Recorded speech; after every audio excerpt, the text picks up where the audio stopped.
So a question I get asked a whole bunch is, why don't I ski with an ABS bag? So I've got a few thoughts on that. Let's dive in.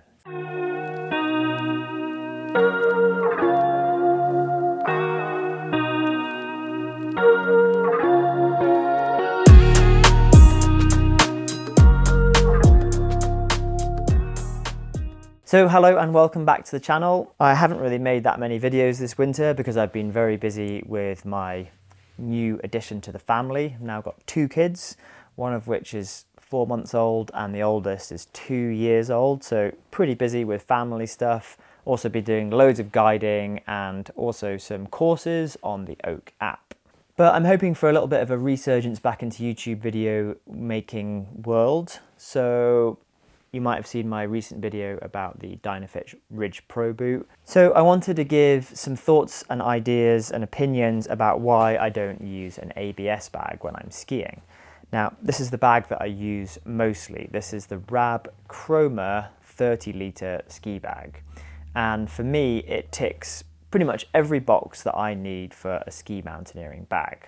It's big enough that I can fit in all my backcountry ski gear, so skins, ski crampons, water, food, and I've also got space for like a 30 meter or possibly even a 60 meter thin rope, space for my crampons, ice axe, shovel, probe, some ice screws, some spare gloves, all that kind of stuff that I have in my bag. So there's plenty of space in there as well. Now, if I were to add in an ABS system into that volume of that bag, I would have to have a slightly bigger bag by probably a couple of litres, I reckon.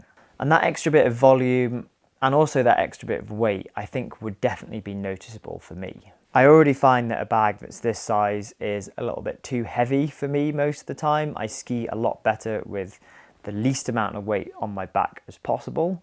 And I think adding anything extra, I would really notice it.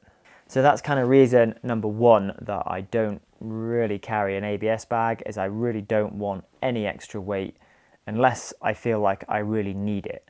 Now with an ABS bag, I feel like I really don't want to have to need it. It's one of those pieces of equipment that, it could be a good safety net in case you get avalanched for sure, but it's not something that you're going out there and you're thinking, well, there's a chance that I might use this. I already have pieces of equipment in my bag for, the eventuality of there being an avalanche and somebody being buried. I have a shovel and a probe and I have a beacon, a transceiver on me.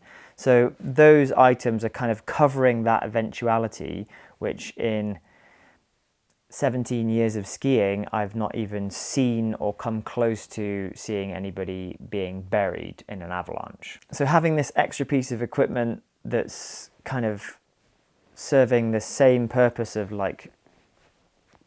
covering this eventuality that I hope never happens to me or any of the people that I'm skiing with, doesn't seem to feel that appealing. The extra weight of it isn't really like an appealing option for me.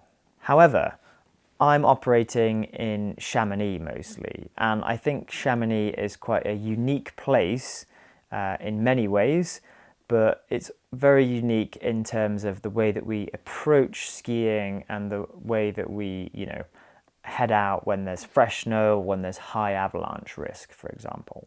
For me, when there's fresh snow, I generally dial things back quite a lot with my risk taking.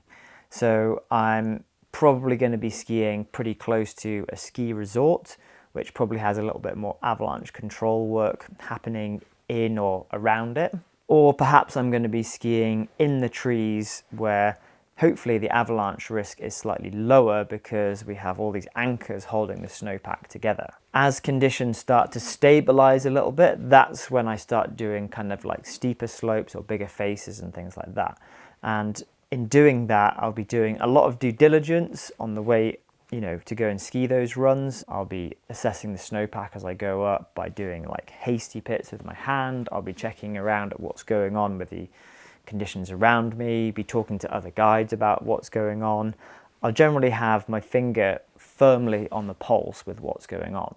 That doesn't mean to say that you can't have a bad accident and end up making a poor decision or have a lapse in judgment about a specific slope. But in 17 years of skiing, I haven't had any major boo-boos with that type of stuff. So yeah, a couple of minor things or a couple of situations where it could have easily got a lot worse. But in those situations, it wasn't that I thought that I was going to get buried and an ABS would have saved me. It would have actually been that I would have been dragged off a cliff had I gone an extra 100 meters in that small avalanche, for example. So as part of my due diligence, I'm also quite often using a rope to go down onto a slope and assess what's actually going on with that snowpack. Now, I've done videos about this in the past. You can check them out on my channel. And yeah, for me, because I'm carrying a rope most of the time when I'm skiing, because I'm often skiing things that involve a rappel or I'm on a glacier, then I have a rope with me so I can use that to either belay myself down onto a snow slope and assess what's going on, or belay who I'm with down onto a snow slope, and they can see and check and jump up and down on that snow and make sure things aren't going to start sliding. So for me, it's much more useful to have a rope with me than it is to have an ABS bag with me. Now, what I don't tend to do is a lot of free riding, a lot of kind of like, you know, fast-paced free riding where there's big kind of avalanche slopes, you know, places like Verbier or Saint Anton or places like that, where I can imagine that I would probably be a lot more comfortable without a rope because I'm not going to be doing any rappelling, I'm not going to be doing any glacier stuff. It'd be much better for me to get rid of that weight of the rope and have an ABS bag. But I don't really go to those places that often, so I don't ever really feel the need to have an ABS bag for that type of skiing.